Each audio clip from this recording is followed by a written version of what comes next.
तो नमस्कार मित्रों, स्वागत है अपनी आ गुजराती न्यूज 2 यूट्यूब चैनल में। तो हाल में मित्रों जे कीर्ति पटेल की धरपकड़ करवामां आवी छे, तो आ कीर्ति पटेल की धरपकड़ शा माटे करवामां आवी छे ए तमने आगळ विडियो हूँ बतावानो छुं। अने मित्रों कीर्ति पटेल ने विशु राजपूत शुं बोली रह्या छे ए तमने आ विडियो में बतावानो छुं। परंतु ए विडियो बतावुं ए पहेला आपणी आ चेनल पर नवा आव्या होय तो चेनल ने जरूरथी सब्सक्राइब करी विडियो ने लाइक करी नाखजो। तो तमे आ विशु राजपूत नो पहेलो विडियो जोई लो। भाईओने जय माताजी अने जय श्री राम।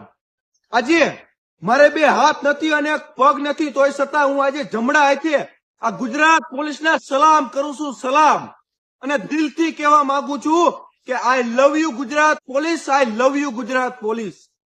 કારણ કે દોસ્તો આજે ધરપકડ કરવામાં આવી છે, અમદાવાદથી કાપોદ્રા પોલીસ સ્ટેશને હાજર કરવામાં આવી છે અને આજ હું બહુ ખુશ છું કારણ કે કીર્તિ પટેલ તમને ખબર છે કે કેવી છે એમ।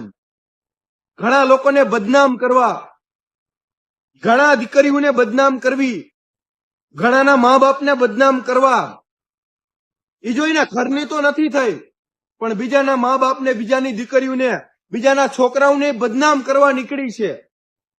પણ આમ જો ઈ દુબળો હોય પણ ઉપરવાળો દુબળો ન હોય, કોક દિવસ તો એની હાથેડી બેડી હોય ને પણ ઓલું નથી કહેતા કે એનું અહીંયા જ ભોગવવું પડે છે। એટલે કીર્તિ પટેલની ધરપકડ થઈ છે અને હું ઘણા ટાઈમથી ગળા ફાડીને તમને લાઈવ કરીને કહેતો કે આ એક ખંડડી છે અને જેને 2 કરોડની ખંડડીમાં કેસમાં 1 વર્ષથી આ ફરાર હતી પણ તમે બધા ત્યારે નહોતા માનતા પણ આ સામે સાબિત થયું ને। પણ હું આજે ગુજરાત પોલીસને કહેવા માંગુ છું અને 2 હાથ જોડીને અપીલ કરવા માંગુ છું, કોમેન્ટમાં બધાય ટેગ કરો ગુજરાત પોલીસને। આવી ખંડડીઓને જે કીર્તિ પટેલ કરે છે, હની ટ્રેપ કરે છે, આ બધું તો હજી સામે નથી આવ્યું પણ આવીનો વરઘોડો નીકળવો જોઈએ।